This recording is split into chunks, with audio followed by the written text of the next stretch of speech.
Let us pray. ஜெபம் செய்வோமாக. May the words of my mouth and the meditation of our hearts be pleasing and acceptable to thee, O Lord, our rock and our redeemer. Amen. அடியனின் வாயின் வார்த்தைகளும் எங்கள் இருதயத்தின் தியானங்களும் உமது சமூகத்தில் பிரியமாய் இருப்பதாக எங்கள் கண்மலையும் எங்கள் மீட்பெரும் ஆகிய கர்த்தாவே. ஆமென், ஆமென், ஆமென். Friends, let me read to you 3 verses from 2 Corinthians chapter 12, verse 7 to 10. அருமையானவர்களே, உங்களுக்கு 3 வசனங்களை நான் வாசிக்க பிரயாசப்படுகின்றேன். 2 கொரிந்தியர் 12வது அதிகாரம் 7வது வசனத்திலிருந்து 10வது வசனம் வரைக்கும். To keep me from becoming conceited because of these surpassingly great revelations, there was given me a thorn in my flesh, a messenger of Satan to torment me. 3 times I pleaded with the Lord to take it away from me, but he said to me, my grace is sufficient for you, for my power is made perfect in weakness. Therefore I will boast all the more gladly about my weaknesses, so that Christ's power may rest on me. That is why, for Christ's sake, I delight in weaknesses, in insults, in hardships, in persecutions, in difficulties. For when I am weak, then I am strong. Let me read in Tamil also. Tamililum நான் வாசிக்கின்றேன். 1 கொரிந்தியர் 12வது அதிகாரம் 7வது வசனத்திலிருந்து 10வது வசனம் வரைக்கும். அன்றியும் எனக்கு வெளிப்படுத்தப்பட்டவைகளுக்கு உரிய மேன்மையின் நிமித்தம் நான் என்னை உயர்த்தாத படிக்கு என் மாம்சத்திலே ஒரு முள் கொடுக்கப்பட்டிருக்கிறது. என்னை நான் உயர்த்தாத படிக்கு அது என்னை குட்டும் சாத்தான் உடைய தூதனாய் இருக்கிறது. அது என்னை விட்டு விளங்கும்படி நான் 3 தரம் கர்த்தரிடத்தில் வேண்டிக் கொண்டேன். அதற்கு அவர், என் கிருபை உனக்கு போதும், பலவீனத்தில் என் பலன் பூர்ணமாய் விளங்கும் என்றார். ஆகையால் கிறிஸ்துவின் வல்லமை என் மேல் தங்கும்படி என் பலவீனங்களை குறித்து நான் மிகவும் சந்தோஷமாய் மேன்மை பாராட்டுவேன். அந்தபடி நான் பலவீனமாய் இருக்கும் போது பலன் உள்ளவனாய் இருக்கிறேன். ஆகையால் கிறிஸ்துவின் நிமித்தம் எனக்கு வரும் பலவீனங்களிலும் நிந்தனைகளிலும் நெருக்கங்களிலும் துன்பங்களிலும் இடுக்கங்களிலும் நான் பிரியப்படுகிறேன். May the Lord add his blessings to the reading and hearing of his holy word. கர்த்தர் தாமே நாம் வாசிக்க கேட்ட இந்த வசனங்களுக்கு அவருடைய ஆசீர்வாதத்தை நமக்கு அவர் அருளுவாராக. The theme or title of my sermon to you this morning is God's sufficient grace and perfect power. God's sufficient grace and perfect power. தேவ செய்தியினுடைய தலைப்பு ஆண்டவருடைய போதுமான கிருபையும் பூர்ணமான பலமும். ஆண்டவருடைய போதுமான கிருபையும் பூர்ணமான பலமும். Friends, God answers our prayers by saying 3 things. First, he said, wait, okay, I will. Then he may say yes, and immediately you will get the answer. And there are times the Lord says a direct no. அருமையானவர்களே, கடவுள் நம்மளுடைய ஜெபங்களை எப்படி பதில் கொடுக்கிறார் என்று நாம் பார்ப்போம் என்றால், சில சமயம் ஆம், கொஞ்ச நேரம் நீர் காத்திருக்க வேண்டும் என்று சொல்லக்கூடியவராக இருப்பார். சில வேளைகளே ஆம் என்று உடனடியாக பதில் கொடுக்கக்கூடியவராக இருப்பார். ஆனால் சில வேளையிலே முடியாது, இல்லை என்று சொல்லிவிடுவார். அவரிடத்திலிருந்து பதில் வராது, முடியாது என்று சொல்லிவிடக்கூடியவராக இருப்பார். Here in this passage we see God teaching about his grace through the discipline of denial. இங்கே ஆண்டவர் இல்லை என்று சொன்னாலும் தம்முடைய கிருபையினாலே அவர் எப்படி கற்றுக் கொடுக்கிறார் என்று சொல்லி நாம் பார்க்கிறோம். Paul prayed 3 times for God to remove the thorn from his flesh. But yet, by not removing the thorn, God was gracious enough to extend his grace and his perfect power. So there was a discipline of denial here. He says no, but yet he made available his grace sufficiently for Paul and also his power perfectly for Paul at the moments when the thorns were pricking him. அந்த முள் அவரை குற்றும் போதெல்லாம் பவுலுக்கு அவர் போதுமான கிருபையை தந்து பூர்ணமான பலத்தை தந்து அவர் காத்துக்கொள்ளக்கூடியவராக இருந்தார். அந்த முள்ளை அவர் எடுத்து போடாவிட்டாலும், எடுத்து போடுகிறேன் என்று சொல்லாமல், ஆண்டவர் அந்த முள்ளை எடுத்து போடாமல் அந்த முள்ளின் பாதையிலே கடந்து செல்ல அவருக்கு அவரின் போதுமான கிருபையை தந்து பூர்ணமான பலத்தையும் தந்து நடத்தவல்ல தேவனாக இருந்தார். Sometimes when we pray, we may also get the same response from God. There are prayers in which we had already received our answers immediately. There are prayers in our life where we had waited for some time and then seen the answers for our prayers.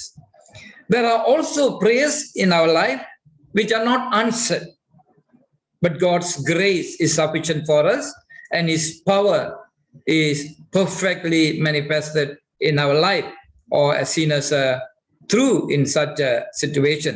We may not understand now why God says no, but God has got his plans, his good thoughts in his life. நம்மளுடைய வாழ்க்கையில கூட சில சமயம் சில ஜெபங்களை நாம் ஏறெடுக்கும் போது உடனடியாக பதில் கிடைக்கக்கூடியதாக இருக்கலாம். ஒரு சில வேளைகளில் நாம் பல நாட்கள் காத்திருந்து அதுக்குரிய பதிலை பெற்றுக்கொள்ளக்கூடியவர்களாக இருப்போம். சில வேளையிலே நாம் ஜெபிக்கும் போது நம்மளுடைய ஜெபங்களுக்கு பதில் இல்லை, இன்னும் காத்து கொண்டு இருக்கிறோம்.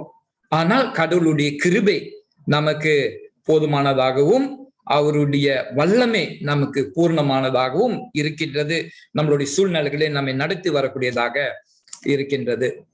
Now let me highlight to you a small testimony regarding the missionary Amy Carmichael. Some of you may have already heard me sharing this testimony with you. இப்போது சுவிசேஷாமியார் ஏமி கார்மைக்கலை குறித்து நான் உங்களுக்கு ஒரு சாட்சி கூறுகிறேன். உங்களில் ஒரு சிலர் ஒருவேளை இதை என் மூலமாக கேட்டு இருக்கலாம், ஆனால் மறுபடியும் நான் உங்களுக்கு ஞாபகப்படுத்த விரும்புகிறேன். Now Amy Carmichael, when she was 5 years old and attending Sunday school, once heard a teacher teaching, whatever you ask in Jesus' name, you will receive it. So what she did was that she had brown eyes. Her mother had beautiful blue eyes.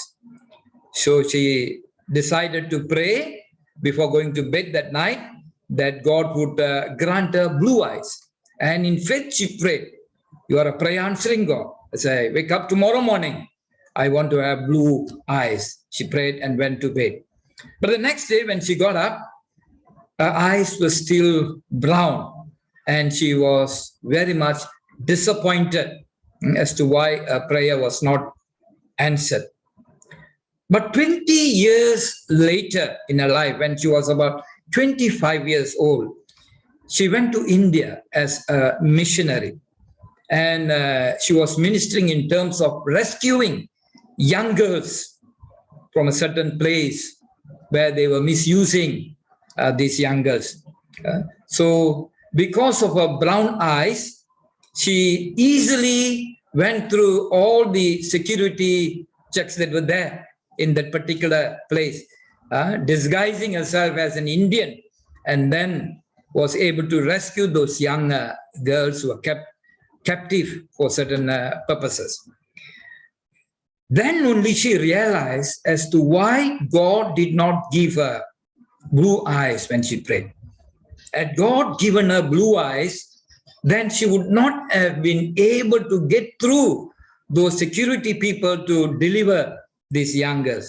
Her eyes would show to those people that she is not a local. And therefore, she was thanking God for not answering a prayer. 20 years later in her life, she realized why God did not answer a prayer.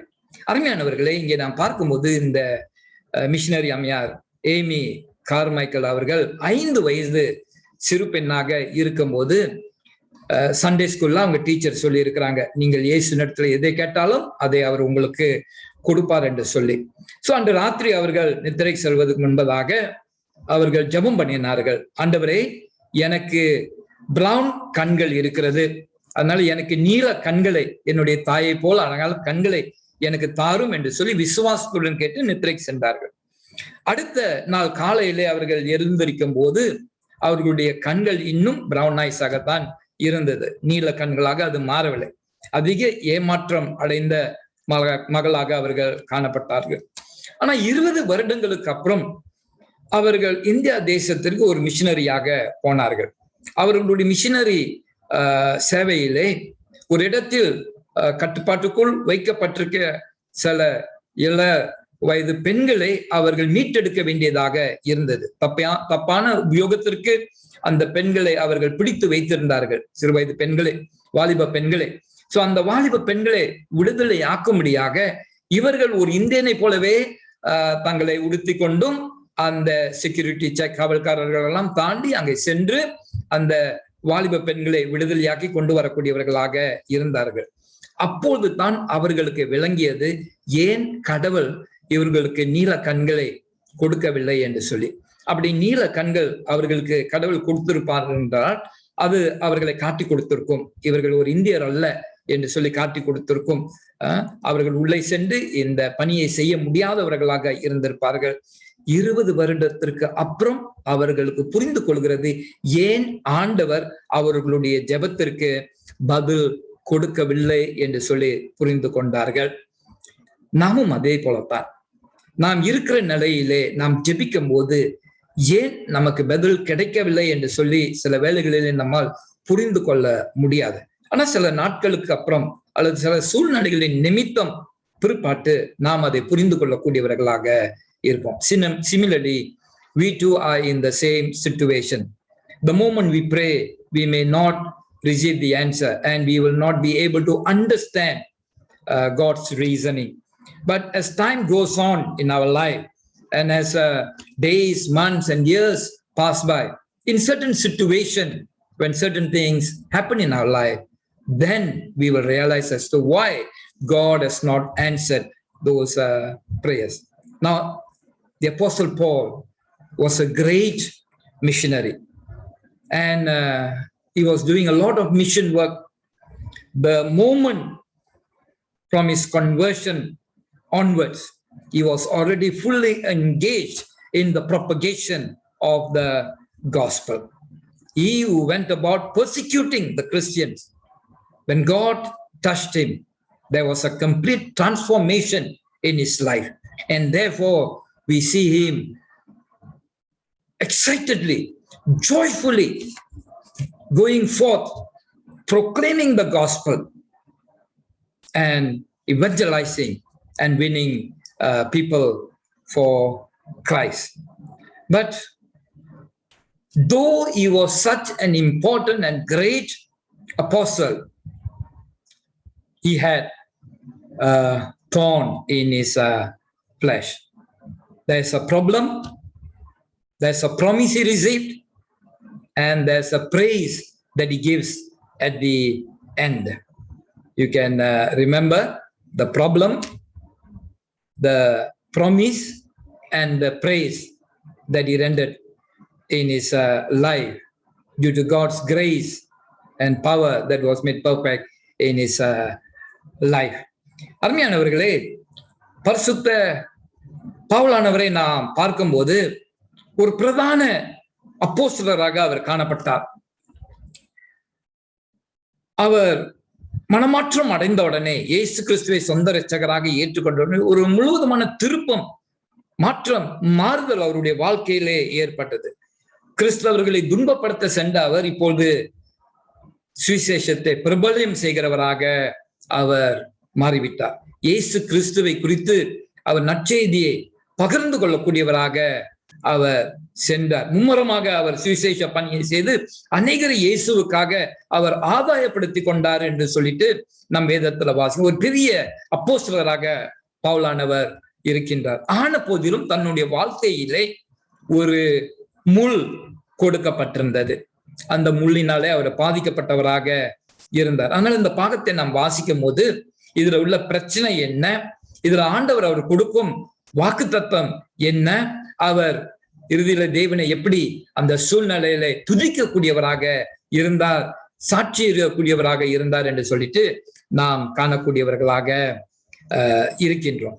Come, let us look into this passage. In the first 7 verses, when you read this verse, you understand that God had given him divine visions, divine revelations, and some divine visitations. And in order to keep him humble, in order for him not to become proud about it, in order for not allowing spiritual pride to take control of his life, we see that this thorn was permitted in his life. A messenger from Satan. இங்க நாம் பார்க்கும்போது அவருக்கு ஆண்டவர் கொடுத்த தரிசனங்கள், வெளிப்பாட்டுகள் எல்லாம் நாம் பார்க்கும் மென்மை உள்ளதாக காணப்பட்டது. இது நிமித்தமாக தான் பெருமை பாராட்டாதபடிக்கு, ஜீவனத்தின் பெருமை அவருக்கு வராதபடிக்கு தாழ்மையாக இருக்கும்படியாக இந்த முள் அவருக்கு கொடுக்கப்பட்டது.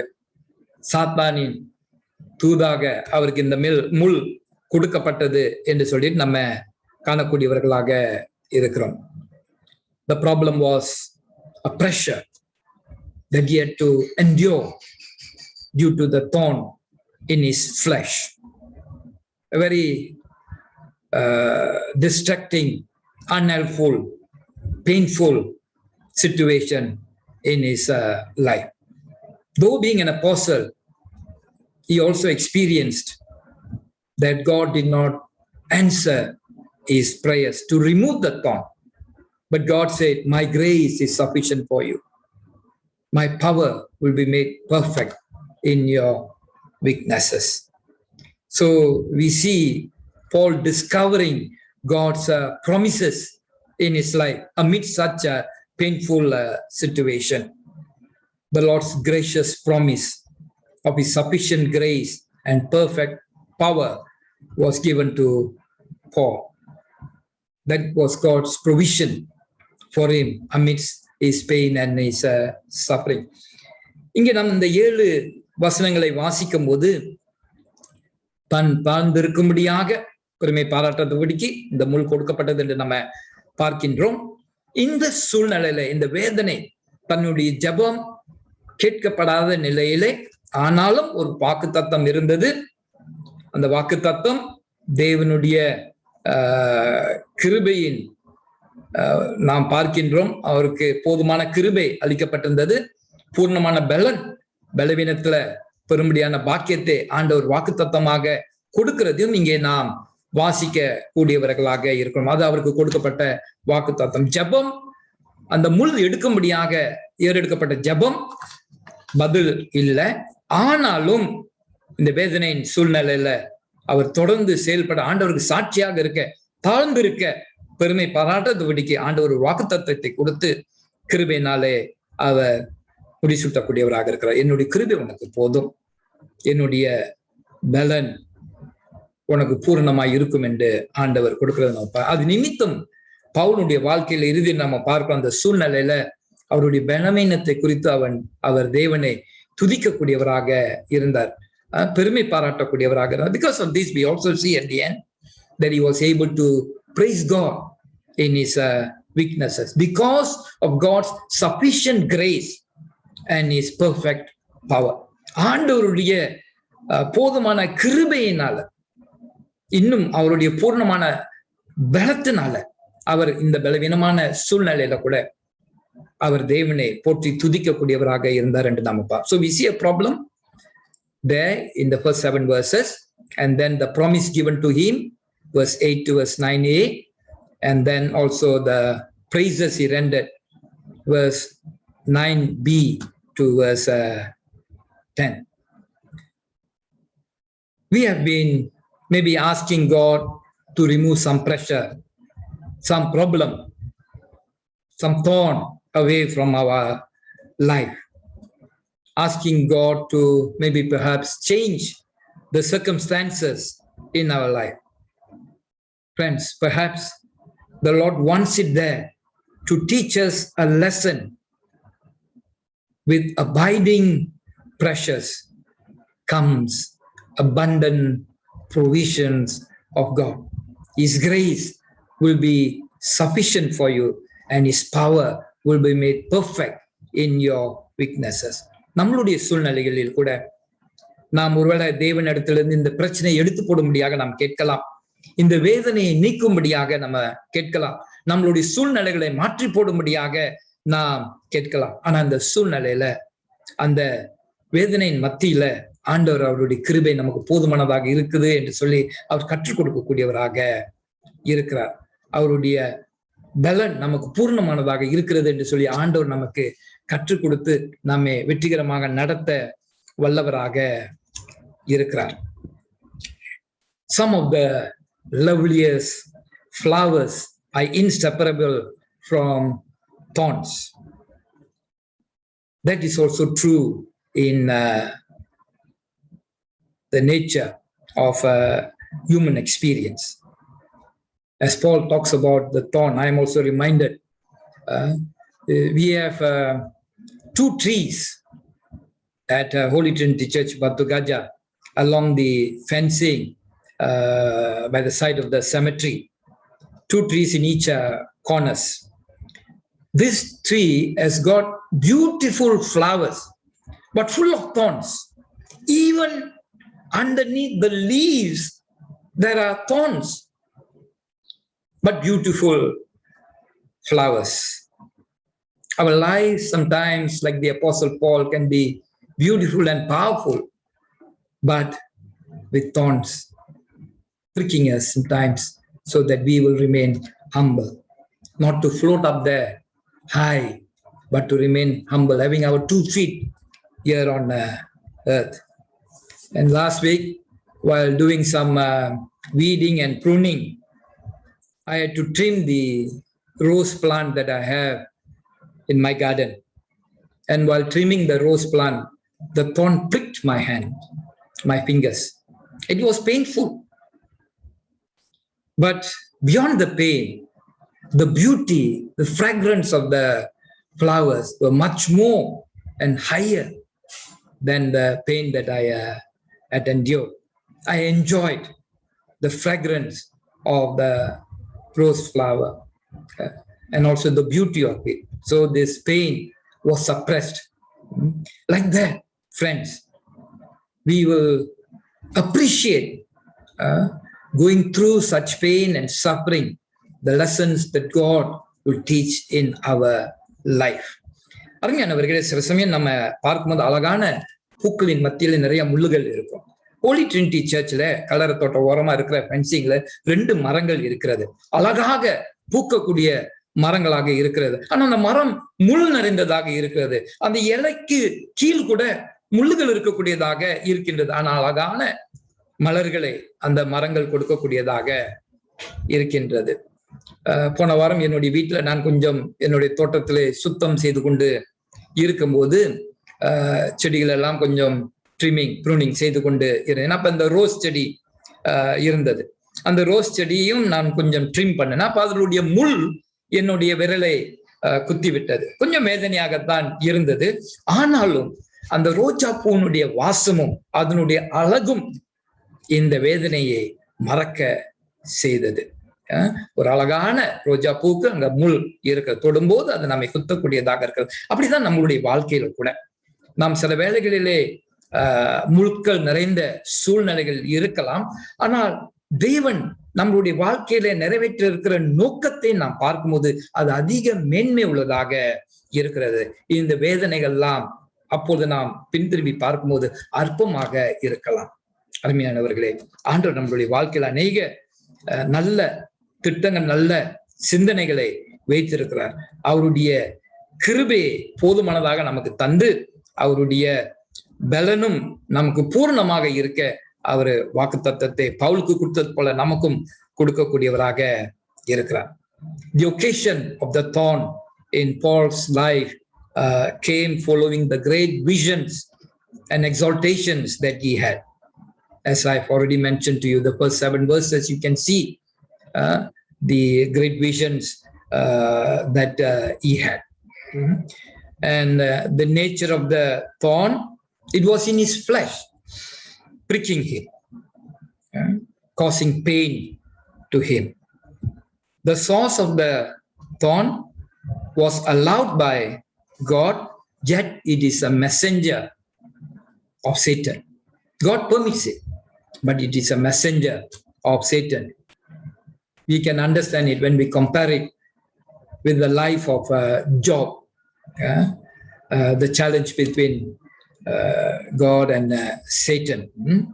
So it is a messenger of Satan, but God allowed it. The purpose of the thorn in Paul's life was to keep Paul from being exalted beyond measure and not to succumb to spiritual pride in his life, to keep him humble. Though he was a great apostle, great missionary, but yet this thorn kept him humble, kept him human. Both feet higher on earth. He was not flying up there in the sky. Though he repeatedly prayed 3 times, that verse tells us, earnestly, specifically, that God would remove this thorn from his life. But God, instead of removing the thorn, sustained him with his grace and strengthened him with his power. The ministry of the thorn was to keep Paul humble in his life, in his missionary services, to keep him always humble. The transformation of the thorn became a source of praise and thanksgiving in Paul's heart. We read it from verse 9, the second part, to verse 10. So in his difficulties, he was able to praise and thank God. It gave an opportunity to be thankful to God in all the difficult situations that he had to endure. அருமையானவர்களே, இந்த முள்ளின் சூழ்நிலையை நாம் பார்க்கும்போது அவருக்கு கிடைத்த அந்த தரிசனங்கள் பிற்பாட்டு வந்ததாக இருக்கிறது. அதை நாம் முதல் 7 வசனங்களிலே காணக்கூடியவர்களாக இருக்கின்றோம். இயற்கையாக நாம் பார்க்கும்போது அந்த முள் அவருடைய மாம்சத்தில் கொடுக்கப்பட்ட ஒரு முள்ளாக இருந்தது என்று நம்ம பார்க்கின்றோம். எங்கிருந்து அந்த முள் வந்தது? கடவுள் அனுமதி கொடுத்தார். ஆனா சாத்தானின் தூதுவாக அது இருந்துச்சு. சாத்தானின் தூதனாக அது இருந்துச்சு. அவரை குத்தி கொண்டே இருப்பதற்கு அது சாத்தானுடைய தூதனாக இருந்தது. ஜோபை நாம் ஒப்பிட்டு பார்க்கும்போது இதை நாம் விளங்கி கொள்ள முடியும். கடவுளுக்கும் சாத்தானுக்கும் உள்ள சவாலில் யோபுக்கு வந்த சூழ்நிலை நம்ம அறிவோம். ஆண்டவர் அனுமதி கொடுத்தார். அதே போல இங்கேயும் அந்த முள்ளுக்கு ஒரு அனுமதி இருக்கிறது. அது சாத்தானின் தூதனாக இருந்தாலும் அதுக்கு ஒரு அனுமதியை கடவுள் கொடுத்திருக்கிறார். அதுக்கு ஒரு நோக்கம் இருக்கிறது. பவுலனுடைய வாழ்க்கையிலே அது அனுமதி கொடுக்கப்பட்டிருந்தால் அதுக்கு ஒரு நோக்கமும் இருக்கிறது. அந்த தரிசனங்கள் குறித்து அவர் மேன்மை பாராட்டி அவர் ஒரு ஆவிக்குரிய பெருமையின் சூழ்நிலைக்குள் வராதபடிக்கு, ஜீவனத்தின் பெருமைக்கு அவர் அடிமையாகி விடாதபடிக்கு, இந்த ஆவிக்குரிய அனுபவங்களின் நிமித்தமாக அவருக்கு பெருமை வராதபடிக்கு தான் தாழ்ந்து இருக்க அவருக்கு இந்த முள் அனுமதிக்கப்பட்டது என்று நாம பார்க்கின்றோம். 3 முறை ஊக்கமாக ஜெபித்தார். ஆண்டவரே, இந்த முல்லை என்னை விட்டு எடுத்து போடும் என்று சொல்லி ஜெபித்தார். ஆனாலும் அந்த முள்ளை எடுக்காதபடிக்கு அந்த முள்ளின் மத்தியில அவருக்கு போதுமான கிருபையும் பூர்ணமான பலத்தையும் கடவுள் தந்து வழிநடத்தக்கூடியவராக இருந்தார். இது பவுலுக்கு ஒரு பெரிய சேவையை செய்தது.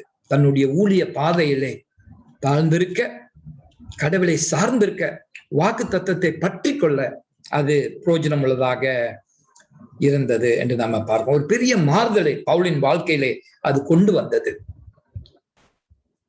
பெரிய காரியங்களை குறித்து மேன்மை பாராட்டத்தபடிக்கு பிரச்சனைகளின் மத்தியிலும், துன்பத்தின் மத்தியிலும், வேதனைகளின் மத்தியிலும் அவர் கடவுளுடைய வாக்கு தத்தங்களை பற்றி கொண்டு அவர் பலனடையும் போது, அதில் கடந்து செல்லும் போது அவர் தேவனை மகிமைப்படுத்தக்கூடியவராக இருந்தார். தேவனுக்கு மகிமை செலுத்தக்கூடியவராக இருந்தார் என்று சொல்லி 9வது வசனம் 2வது பகுதியும் 10வது வசனத்திலும் நாம் வாசிக்கக்கூடியவர்களாக இருக்கிறோம். Friends, through the thorn, Paul and we learn anew that God's grace is sufficient for us. Our weaknesses can highlight His strength in our lives. அருமையானவர்களே, இந்த முள்ளின் மூலமாக பவுலும் நீங்களும் நானும் பாடுகளின் மத்தியில ஆண்டவருடைய புதிய கிருபைகளை நாம் பெற்றுக்கொள்ளக்கூடியவர்களாக இருக்கிறோம். பலவீனத்தின் மத்தியிலே அவருடைய பலன் பூர்ணமாக விளங்க நாம் அனுபவப்பட பெற்றுக்கொள்ள கடவுள் சித்தம் கொள்ளக்கூடியவராக இருக்கிறார். From the cradle to the cemetery, we spend much of our existence trying to avoid pain and suffering. நாம் தொட்டில பிறந்தவுடனே தொட்டில் சூழ்நிலையிலிருந்து கல்லறை தோற்றம் வரைக்கும் நாம் நம்மளுடைய வாழ்க்கையை பார்க்கும்போது நமக்கு நேரிடுகிற வேதனைகள், பாடுகளை எல்லாம் நாம் மேற்கொள்ளவும் தவிர்க்கவும் பார்க்கக்கூடியவர்களாக இருக்கிறோம். அப்படியாப்பட்ட அனுபவங்கள் நமக்கு வேண்டாம் என்று சொல்லிட்டு நாம் அவைகளை அகற்றக்கூடியவர்களாக இருக்கிறோம். முயற்சியிடுவோம் அதுல இருந்து வெளியே வர்றதுக்கு. Paul experienced great pain.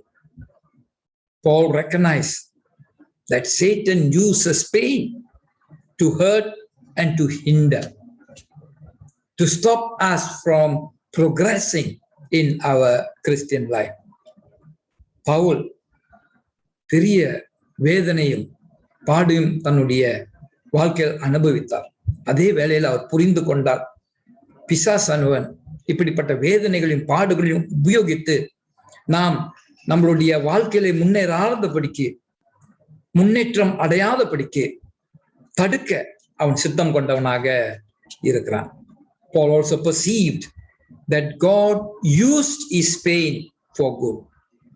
Pavul புரிந்து கொண்டார், ஆண்டவர் இந்த வேதனை, இந்த முள் கொடுக்கும் வேதனை தன்னுடைய வாழ்க்கைக்கு நன்மையாக மாற்றி அமைத்து கொடுத்தார்.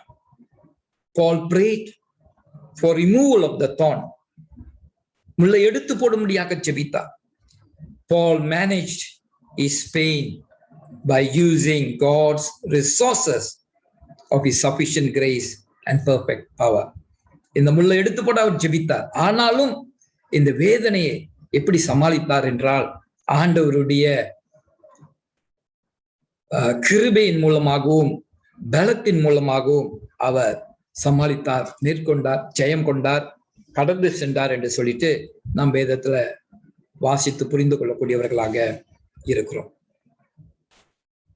Let us ponder how we are using God's sufficient grace and His perfect power amidst our own sufferings and pain, especially in this pandemic season. அருமையானவர்களே, நாம் சிந்திக்க வேண்டும். இந்த கொள்ளை நோயின் காலத்துல நமக்கு இருக்கும் பிரச்சனைகள், வேதனையின் மத்தியில ஆண்டவருடைய போதுமான கிருபையையும் பூர்ணமான வல்லமையும் அல்லது பலமையும் நாம் எப்படி பிரயோஜனப்படுத்திக் கொள்ளக்கூடியவர்களாக இருக்கிறோம் என்று சொல்லி சற்று சிந்திக்கக்கூடியவர்களாக இருக்க வேண்டும். இப்படிப்பட்ட சூழ்நிலைகளை தவிர்க்கும்படியாக, ஆண்டவர் மாற்றி போடும்படியாக, அதுல இருந்து நம்மளை விடுதலை ஆக்கும்படியாக நாம் ஜெபிக்கிறோமா?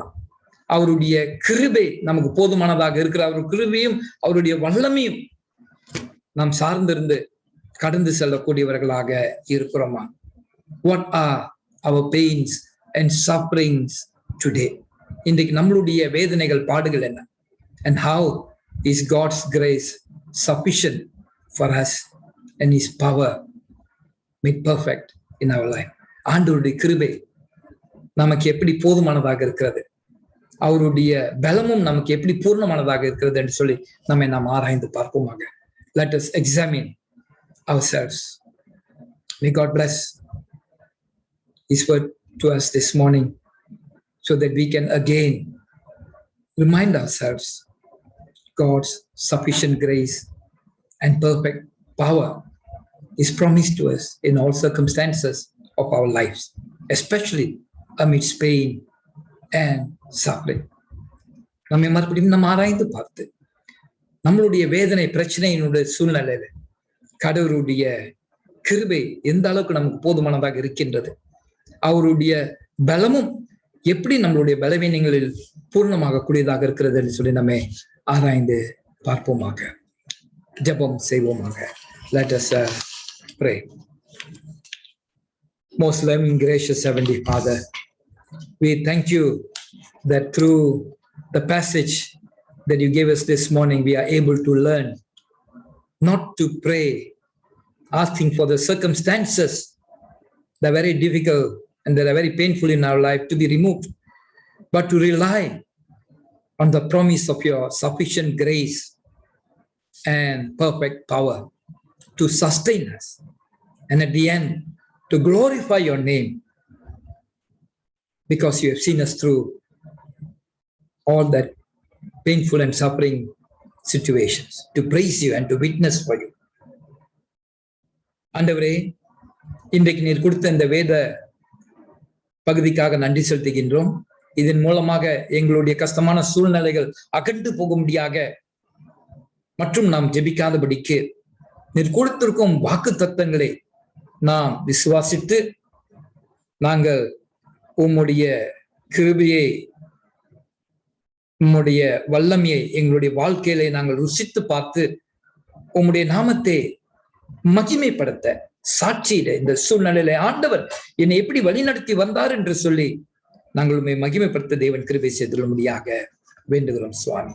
May your grace be sufficient for us and may your power be made perfect in our weaknesses. உம்முடைய கிருபை எங்களுக்கு போதுமானதாக இருக்கட்டும் ஆண்டவரே.